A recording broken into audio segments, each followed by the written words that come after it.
Tęsime laidą Nauja diena. Mokslo, inovacijų ir technologijų agentūra, kitaip žinoma kaip MITA, vykdydama Norvegijos finansinio mechanizmo Norway Grants programą Verslo, plėtra, inovacijos ir MVI pasirašė sutartis su 6 Lietuvos verslo įmonėmis, pagal kurias bus finansuojamas žaliosios pramonės inovacijų kūrimas. Apie šį bendradarbiavimą visų pirma leiskime pasisakyti ekonomikos ir inovacijų viceministrei Jovitai Neliupšienei, o po to studijoje bendrausime su Norvegijos ambasadoriumi Lietuvoje. Labai džiugu, kad vasarą pagaliau startavo Norvegijos finansinio mechanizmo Norway Grant programa, kuri yra skirta verslo, inovacijoms ir smulkioms vidutinėms įmonėms. Ir agentūra, mūsų agentūra Mokslo, inovacijų ir technologijų MITA pasirašė sutartis su 6 įmonėmis, kurios plėtos, pramonės įmonėmis, kurios plėtos iš tikrųjų žaliasias investicijas. Ir žaliasias investicijas į mūsų pramonę. Iš tiesų verslai ne visada dar renkasi tas žaliasias investicijas, jų nėra tiek daug. Reikia visų pirma, aišku, resursų, reikia turėti idėjų. Na ir džiugu, kad šitie 6 projektai, kuriems skirta iš Norvegijos fondų beveik 7 milijonai eurų, prisidės prie įvairiausiose pramonės šakose, prie to tvarumo ir žalumo, kurio tikslus ES visi kartu turime pasiekti. Tie projektai yra nuo metalo perdirbimo iki pakavimo įmonėse diegiamų naujovių. Na ir žinoma, projektai, kurie yra skirti dirbtiniam intelektui, dirbtinio intelekto pasiūlymai ir diegiamos naujovės, kurios bus energetikos ir transporto srityse. Manau, kad visi šitie projektai prisidės prie to, kad mūsų pramonė judės link tvarumo ir galėsime džiaugtis ne tik tai augančią pramonės įtaką BVP, bet ir žalios pramonės įtaką BVP. Grįžtame į studiją, čia kalbame su Norvegijos ambasadoriumi Lietuvoje, Ole Terje Horpestad. Mr. Ambassador, Norway Grants, as we know, will finance some innovations in the green industry in Lithuania. What kinds of projects are those and what's the projected outcome? Well, I think, first of all, the Norway Grants is a very important tool for building our relationship with Lithuania. We have a big program in various areas, and innovation is one of them. This is administered by Innovation Norway, and they have now 6 projects in Lithuania. I think they all have one thing in common, and that is to find new innovative solutions which can help developing a green and sustainable economy. And that is one of the main goals of the Norway Grants program in Lithuania and in all other 15 countries where we have these grants. So this makes the possibility to connect between Norwegian and partners and Lithuanian partners. So it not only helps develop new innovative solutions, innovative and green economy, circular economy, but it also helps develop our bilateral relations and connect between our 2 countries. That's also a very important aspect of this program. I'm not an expert on the technical issues of this, but that is kind of the political and overriding objective and target of the program. What makes it important for Norway as a country? It's Norway Grants, after all. For Norway, as I said, this program is part of our, what shall we say, relationship with Europe through the EEA agreement. We have these programs in 15 countries. Lithuania, we have a program of 117 billion euros over 4 years. It's not only in innovation and economy, it's also in the justice sector, it's in environment, climate, it's in culture as well, a variety of areas where we work with very good Lithuanian partners, connect closely with them. So it is in a way the Norwegian contribution to developing social development, economic development, environmental development, cultural development of our relationship with these countries of the European Union. And it is especially the newer member states, like in Central Eastern Europe, also in Southern Europe, who take part in this program. What makes the mission meaningful to you, to your country? It is meaningful because, Europe, the EEA, the EU, they are our closest allies, our closest friends, our closest trading partners. Norway is so integrated in the European Union in so many ways. We're also part of the Schengen area, as you know. So for Norway, both for trade, for culture, tourism, research and innovation, student exchange, Horizon Europe programs, for instance, is accessible for Norwegian business as well, and Norwegian partners and universities.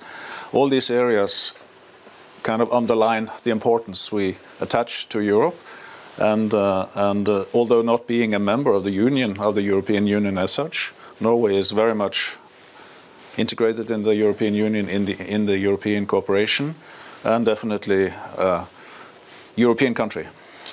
Describe the scale of this integration and of those collaborations. The scale of it is quite big, as I mentioned, only in Lithuania, 117 million euros over 4 years. The scale varies from country to country, so some countries are bigger, some are smaller, but it can be from about 100 and up to maybe several hundred million euros over this program period, which is 4 years, until 2024.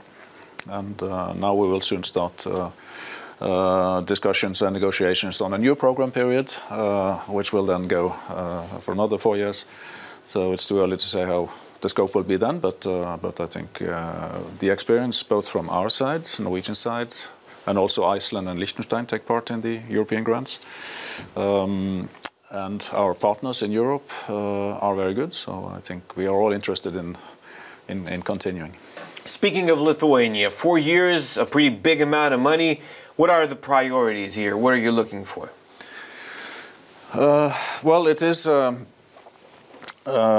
We have several program areas. One priority, maybe the biggest one, is the justice sector, where we especially work on in the prison sector, the correctional services. We have big projects there.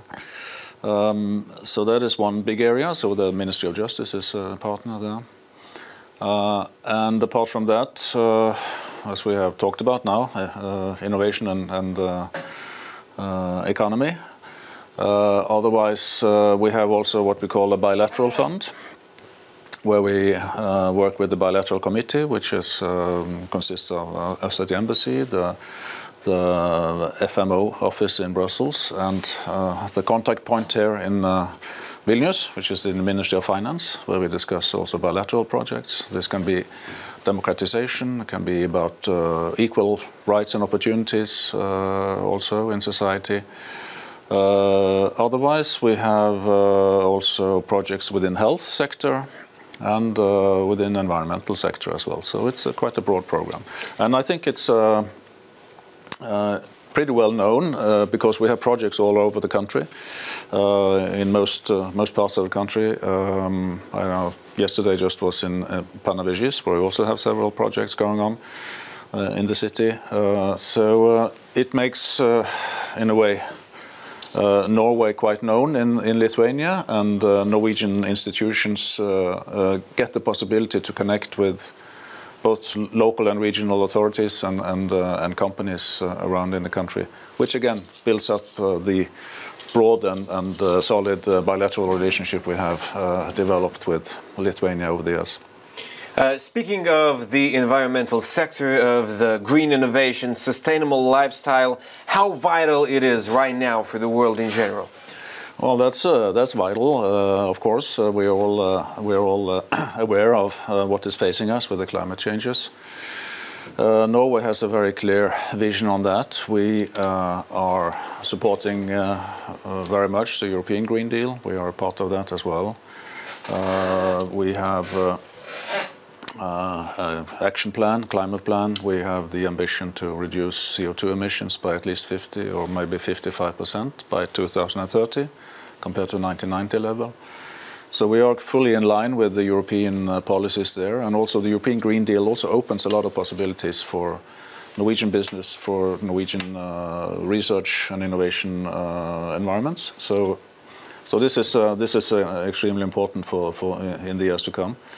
And I think Norway has some technology and some experience to share as well, which is valuable for Europe, not only for us in Norway, but also for the whole continent. Like, for instance, carbon capture and storage, which is a new area where we are now developing a pilot project, and we will have a separate seminar on that here in Vilnius in a month's time. We also are well known for our renewable energy, hydropower. We also developed a lot of wind power, now working on offshore wind power, for instance, solar panels. Hydrogen is also a potential source of energy to reduce CO2 emissions. Battery technology, circular economy, recycling, all these kinds of things are important both for our society in Norway and also for our contribution to the European Green Deal. Lithuania, what impression do you get? How much it still has to do in order to contribute significantly to the aims of the European Green Deal? What page is Lithuania on environmentally? Well, I think Lithuania is committed to the Green Deal very much, and my understanding is that the government has set clear goals for this, to develop that in Lithuania as well. There is in certain sectors, if you compare with Norway, there might be some way to go in certain sectors, like, for instance, electrification of the transport sector, like electric vehicles, where Norway is very far ahead of, I think, would say, all European countries, where almost now 55% of all new cars registered last year were fully electric, which is quite a good result. And we have an ambition of having 100% by 2025. Maybe it's a high ambition, but it's still an ambition. So that is an area where Lithuania can move forward. And also, I know that Lithuania is very much also into renewable energy, like offshore wind, planning a wind park outside the coast in a few years. And for other areas, building the railway system, the Rail Baltica, which will also contribute to cleaner transport sector. So I feel there is definitely a commitment to move ahead decisively in Lithuania as well, and we will be, of course, happy to cooperate and share with our experiences for Lithuania's both government and businesses. Speaking of your experience, a pretty specific question, I would say, but about the electric vehicles, what was the motivation system to move towards the usage of greener energy in cars in Norway? In Norway, the motivation was what shall we say, the private economy, if you like, because electric vehicles were exempted from VAT, they were exempted from the toll road taxes, exempted from parking fees as well, at least at the beginning stages, also for the normal kind of motor vehicle tax, which we pay for fossil fuel cars. So there were a lot of tax incentives, which made these vehicles cheaper, relatively cheap, compared to a classical fossil fuel car. And also, as this technology is developing now very fast, we also have built out, and we're still building out, and it is a need to build more charging stations so that you can drive flexibly with your electric car, also in the winter, where the range will be shorter, of course.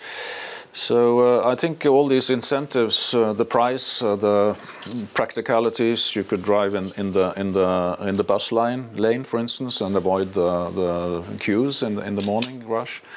All these incentives made people switch very quickly over to electric cars, and now, as I said, more than half of the cars sold now are 100% electric, not only hybrid but also battery-driven cars. So this is moving fast. You said it was a very quick transformation. What was the duration of it? Well, let's say last maybe 5, 6, 7 years it has really taken off. Yeah. So I would say from the beginning, from around 2010-12 approximately, and then when it started more modestly, but now over the last last 5, 6, 7 years, it has really developed very fast. All right, Mr. Ambassador, thank you for this interview. I hope the collaboration of our countries brings the best of results. Laida Nauja diena, visiškai netrukus pratęsime, likite įsijungę Lietuvos ryto televiziją.